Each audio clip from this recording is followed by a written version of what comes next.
In just a moment, you'll hear James Stewart as the six-shooter, just one of the many great stars brought to you on Sundays on NBC. Every Sunday, hear Hume Cronin and Jessica Tandy in The Marriage, Sir Laurence Olivier on Theatre Royal, and Lawrence Tippett with the Golden Voices, Helen Hayes, Frederick March, Rex Harrison, and Lily Palmer on the NBC Star Playhouse. All of them heard only on NBC. James Stewart as the six-shooter.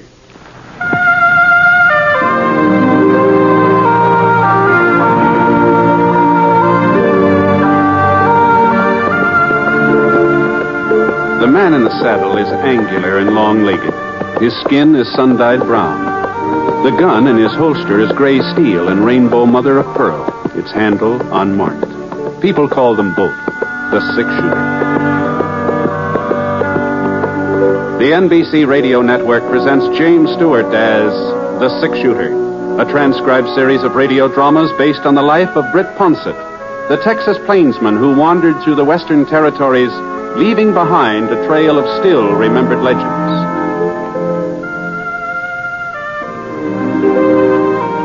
Now, in just a moment, immediately following this important announcement, you will hear Act One of The Six-Shooter. A lot of vacations start as a daydream and end as a daydream for lack of money. That need not happen to you. You can have extra money when you need it. Simply join the payroll savings plan for buying United States savings bonds. When your bonds mature, you'll get back $4 for every $3 you invest. And there's your extra money, your vacation, both guaranteed. Ask your employer about buying United States savings bonds through the payroll savings plan, and then join. Now, Act One of The Six-Shooter, starring James Stewart.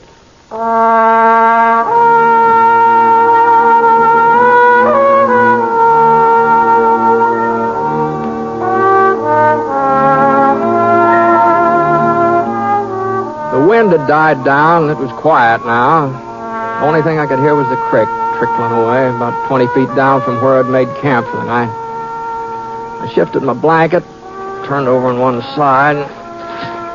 The moon came out, and I could see the water skimming along, washing the pebbles clean. And, gee, it's funny the way the sound of a creek always makes you drowsy. I started to close my eyes, and then I got that same feeling again. That feeling I'd had all day. Scar fella, too. Ever since we turned off the main road into the trail to Petersville, I'd had a hunch that there was another horse not very far behind. Whoever was riding him managed to keep out of sight, but it was the same kind of a hunch you get when you feel a pair of eyes drilling into the back of your neck and then turn around and spot somebody staring at you. Scar hadn't been traveling very fast. Anybody could have caught us. It was real easy. The fellow back there hadn't wanted to catch up. That is, if my hunch was right. It wouldn't be the first time I played the wrong hunch. No point of losing sleep over it, anyhow. It was Scar that woke me up. I could see a shadow over by my pile of grub, and not more than 6-8 feet away.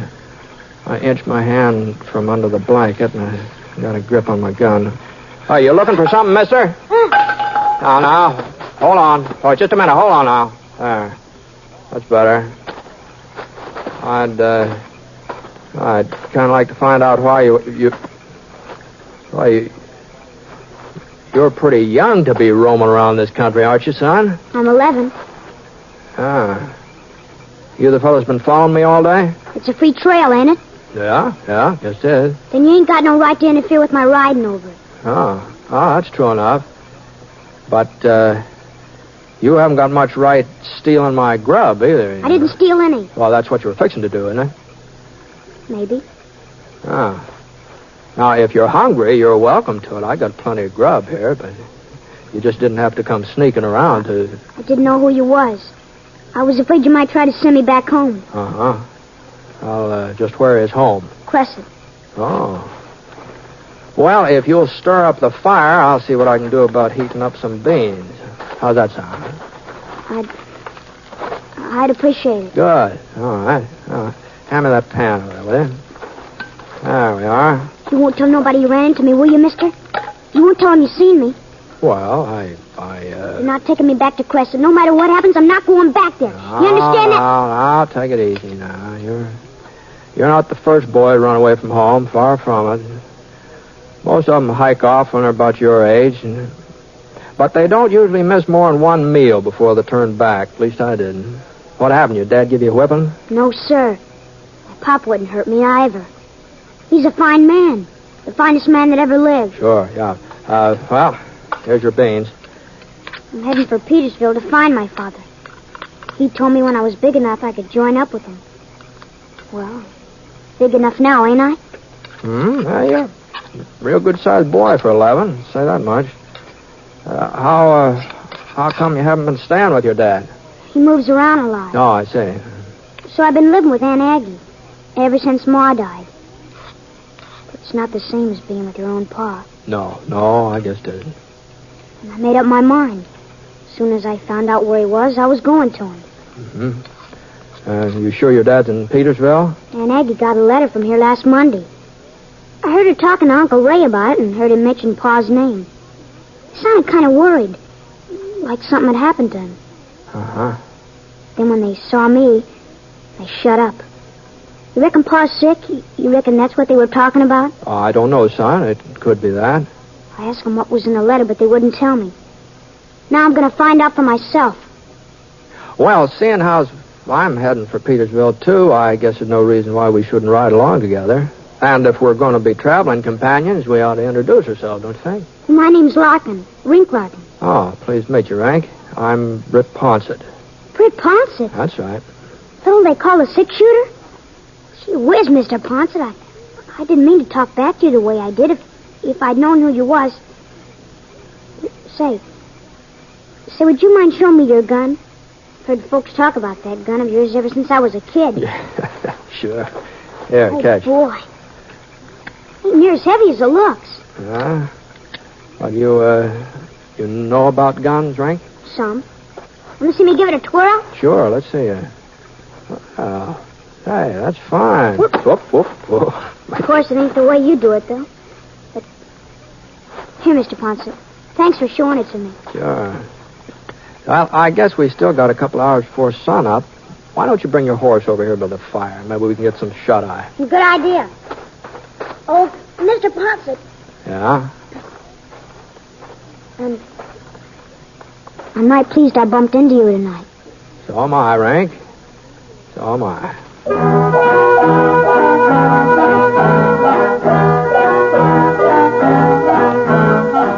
We got an early start the next morning. That is, considering that it took me almost half an hour to get Rink awake and on his feet. It was about 4 o'clock when we got into Petersville. I'd been through that way for a couple of years, but the town, it hadn't changed much. About the only thing different I saw was a new livery stable and a fresh coat of green paint on the Jackson Hotel. Men playing checkers in the front porch, they hadn't changed at all. Except maybe their beards a little grayer. Of course, my hair wasn't exactly the same shade it used to be, you know. But that was from being out in the sun so much.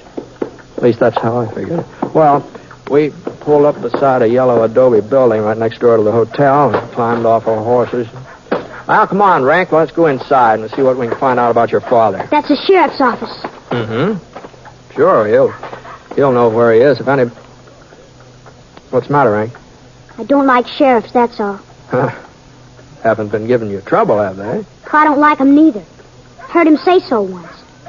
He was talking to a friend of his and heard him say how he hated some sheriff. Oh, well, I don't imagine he was talking about Sheriff J. There's good sheriffs and bad sheriffs, you know, like everything else.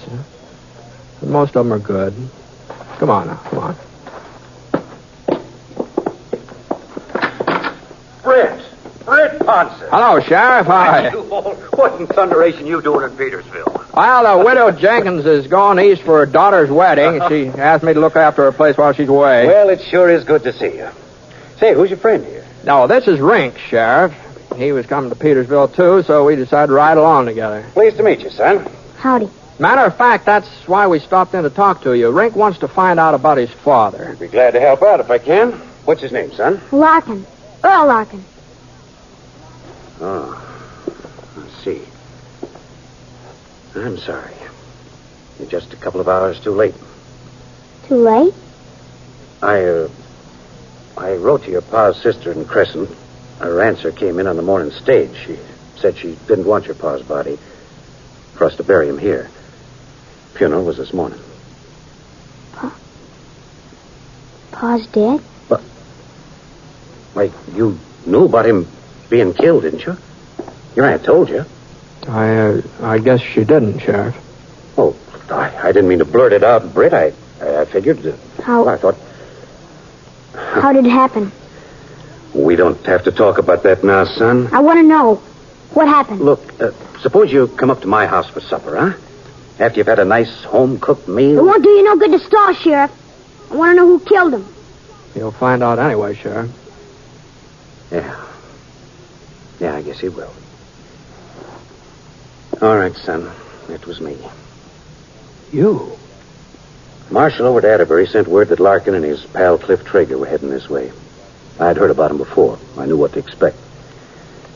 He rode into town about noontime. I was waiting inside the bank. I had deputized some of the boys, and they were with me. Your pa and Traeger didn't have a chance, son, but they shot it out anyway. Wouldn't drop their guns, even though we had the draw on them. Traeger, he got away into the hills. But Larkin... I'm really sorry, son. Sorry I had to be the one to do it. And even sorrier, I had to tell you about it. You're a liar. A dirty, stinking liar. My pa never tried to rob no bank. You take it back, what you said about him. I'll make you take it back, every word. Now, you... Dirty, rotten... Now, Rink, here, get a hold of yourself here now. Go on me. He killed my pa. He's a murderer. Now, Rink! I didn't want to hit you, Rink, but I... Why shouldn't you hit me? You're his friend, ain't you? He killed my pa, and you're his friend. I think I ought to go after him, Britt. Try to explain. No, I expect it's best to leave him by himself for a while. But this wasn't the first holdup Larkin and Traeger tried to pull, not by a long shot. I didn't have no chance. Yeah. Well, someday the boy will understand. Someday when he's older. Yeah. Well, the trouble is, things don't wait for a person to reach the understanding age.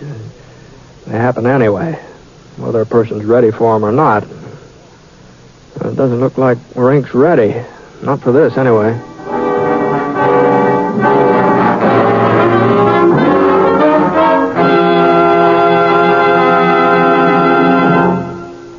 We'll return to James Stewart as the six-shooter in just a moment. Monday night brings magnificent musical programs to the NBC radio network. It's an evening designed for restful relaxation. A time to sit back in your favorite chair and listen to melodies old and new on such famous programs as The Voice of Firestone, The Railroad Hour, and The Telephone Hour. The Voice of Firestone continues to enchant radio audiences from coast to coast, and the program is now in its 25th year. Also on Monday evenings, enjoy the operettas presented on the Railroad Hour. Gordon MacRae is your Railroad Hour host, and each week he is joined by a charming guest artist in the stellar productions of this fine show. You'll also want to hear the Telephone Hour every week, as it presents the music of Donald Voorhees and the Bell Symphonic Orchestra and Chorus, as well as superb guest soloists. Listen Monday evenings on the NBC Radio Network.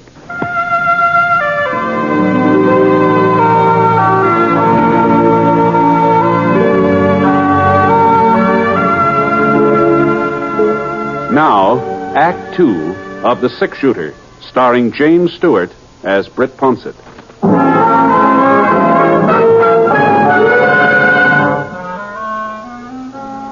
After I made sure of a room for the night, I started out looking for Rink. I had a hunch I wouldn't have a hard time finding him.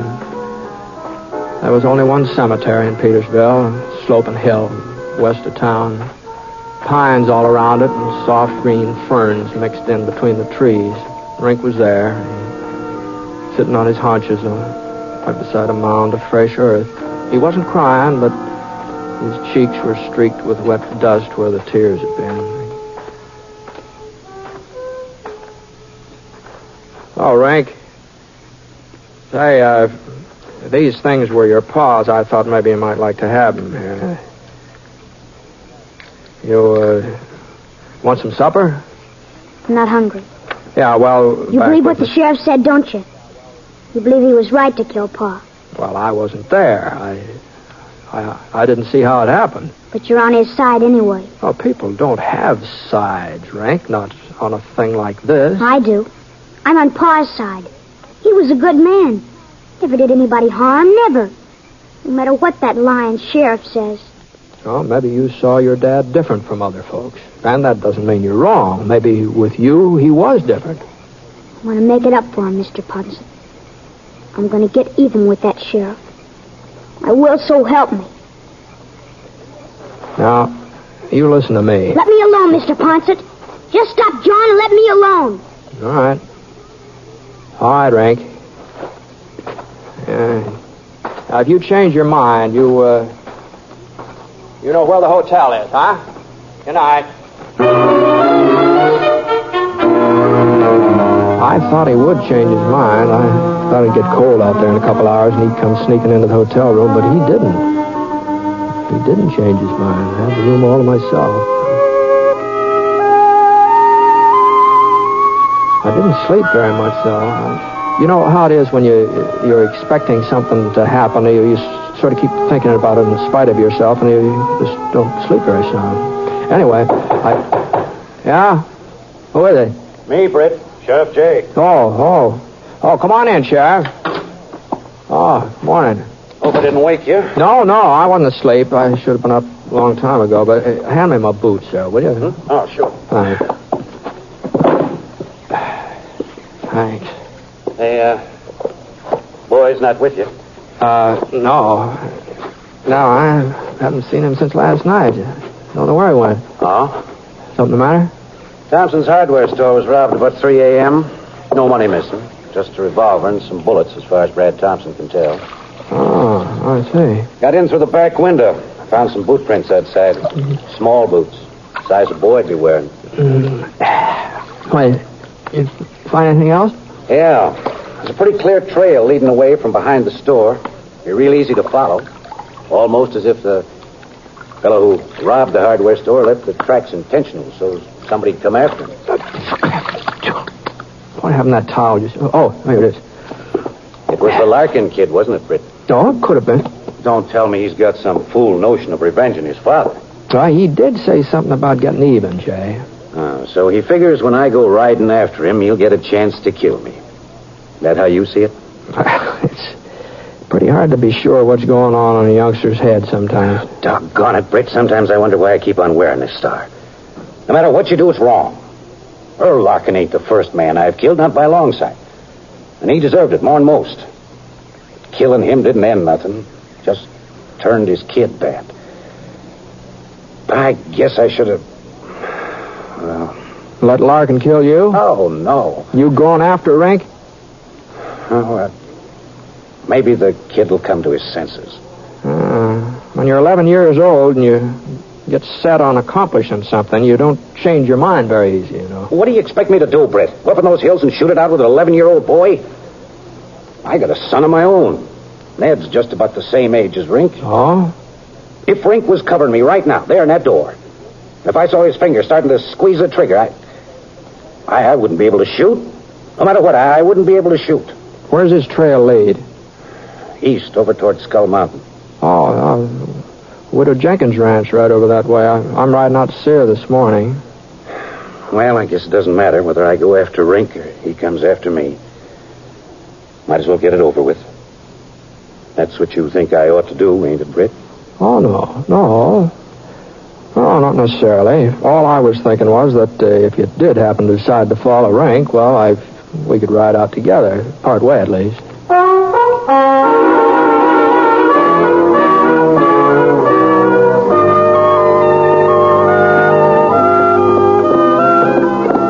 We're getting pretty close to Black Canyon, are we? Yeah. Yeah, it's only about half a mile. If somebody wanted to set up an ambush, that canyon would be a good place, wouldn't it? Yeah. Well, here's the turnoff to the Jenkins ranch.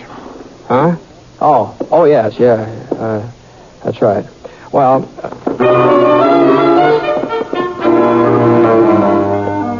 Ma Jenkins wasn't expecting me before sundown, so I didn't need to turn off just yet. I could ride along with Sheriff J a little bit further. We were moving through Black Canyon now, rocks on both sides, plenty of cover for a person who wanted it. Rink's trail went right straight ahead, and that's why we didn't pay much attention to what was happening behind us. Not enough attention, anyway. I did hear something, a little scratching noise. By the time I turned my head, the barrel of a revolver was poked out through a crevice between two boulders, and it wasn't Rink who was holding the gun. All right, boys. What? And don't reach. Traeger! Told you not to reach. Next time won't be your hand. Who are you? My name's Ponset, Britt Ponset. Oh. Sure took your time coming after me, Sheriff. Were you waiting for somebody like the 6-shooter to give you a hand? I never thought you'd be fool enough to hang around. I give you credit for having good sense. I'd have been glad to move on, but my horse went lame on me. Besides, you put a bullet through my shoulder, remember? Just hold still, Sheriff. The wound is healed now. Okay, climb out of the saddle. But don't hurry things. Come down slow, one at a time. You first, Ponset. Your turn, Sheriff. Now, walk forward a couple of steps. Away from your horses. Hold it. Oh. Why, forget it. What happened to Larkin? I said... He died a couple of hours after you and him held up the bank. Well, that's the way it goes. All right, now let's... You haven't seen his kid, have you? What? Larkin's kid? Yeah, a boy about 11 years old. And what would I be... You mean he's in these parts? Yeah, he's gunning for the sheriff here. Sure takes after his old man, don't he? What do you mean, Traeger? Huh? Well, that was Larkin's trouble. Liked the gun too much. Oh? Sure. Wasn't so bad when we first teamed up, but after a while he wasn't happy unless he could start a gunfight. Ask the sheriff. You know how he was there at the bank. Now, if it had been up to me, we'd have given up when we saw he had us cornered, but not Earl. Anyhow... You might have been better off if you'd given up. No, not me, Ponset. Earl, maybe, but not me. Anyway, he'd have been killed sooner or later. Fella's always blazing away. Someone's always going to blaze back at him. Uh-huh. Me, I'm different. I don't enjoy killing the way Earl did. Uh-huh. No, of course, there's times when a man don't have no choice. Traeger... Like today, maybe. I gotta have a horse, and I gotta make a break out of these hills. Now, look, Traeger. Well, as I see it, there's only one way of getting a horse, and of making sure you boys don't follow me. Traeger! At least that's how I see it. So I guess it don't leave me much choice, does it? He cocked his gun, and a ray of sunlight glinted off the barrel as he tilted up just a fraction of an inch. And then his trigger finger started curling back real slow, like he was playing with us, making us wonder which one of us. I wasn't sure which one of us was going to get it first. If it was me, Sheriff J might have a chance to draw before Traeger could fire again. If it was the sheriff, then his aim was right between us. He was taunting us, and he knew it. And the slightest move by either one of us... Yeah, that's right. Keep on wondering. Keep shaking. Nerves. Which one you thinking? But it's going to be both of you. Because you're nice and you're close. And his trigger finger kept tightening. Slowly. And boys, it's going to be now. So... For a split second, Trigger just stood there, not moving. Then he fell down on his face. And I saw Rink rise up from behind a rock about 8 feet away. Rink! Hello, Sheriff. Mr. Ponset. Hello, Rink. You... Holy mackerel, son. You sure turned up at the right time. You've been hiding behind that rock all the time? You see me, didn't you, Mr. Ponset? When I snuck up behind that rock, that's why you kept talking about Pa. I thought I saw somebody. Figured it might be you. Sure hoped it was. I'm glad I heard what he said, Mr. Ponset. Otherwise, I'd never have believed about... I'm sorry I called you a liar, Sheriff. I'm sorry I tried to get you out here so I could... No, don't you worry about that, Rink. We're mighty grateful for what you did, both of us. You sure know how to handle a gun. Pa taught me. I still don't see how he could have been the kind of man who was also so good to me. Sure, Rink. Sure, I know. Well, sounds like Traeger's still got some life in him. Oh, yeah. Well, we better be getting him back to town. Come on, Rink, give us a hand.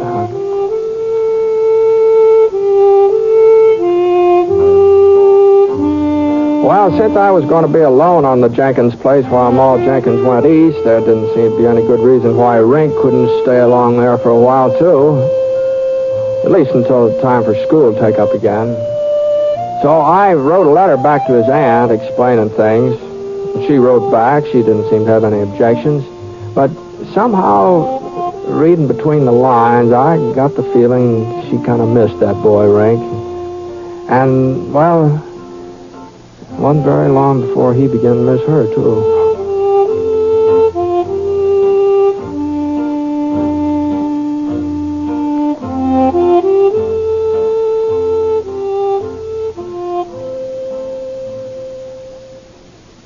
One of the finest things you can do is support your local community chest or United Fund.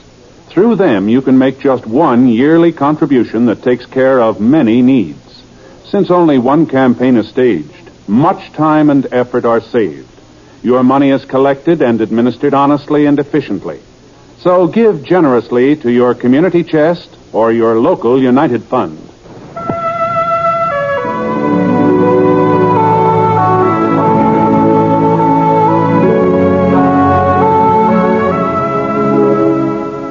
The Six Shooter is an NBC Radio Network production in association with Review Productions. It is based on a character created by Frank Burt, and the transcribed story is written by him.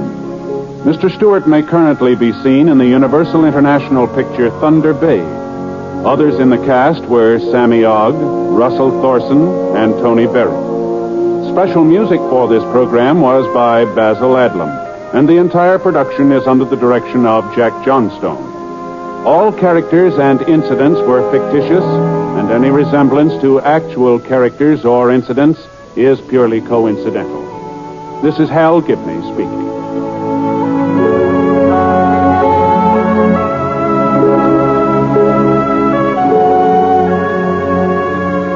Here's Stroke of Fate next on the end.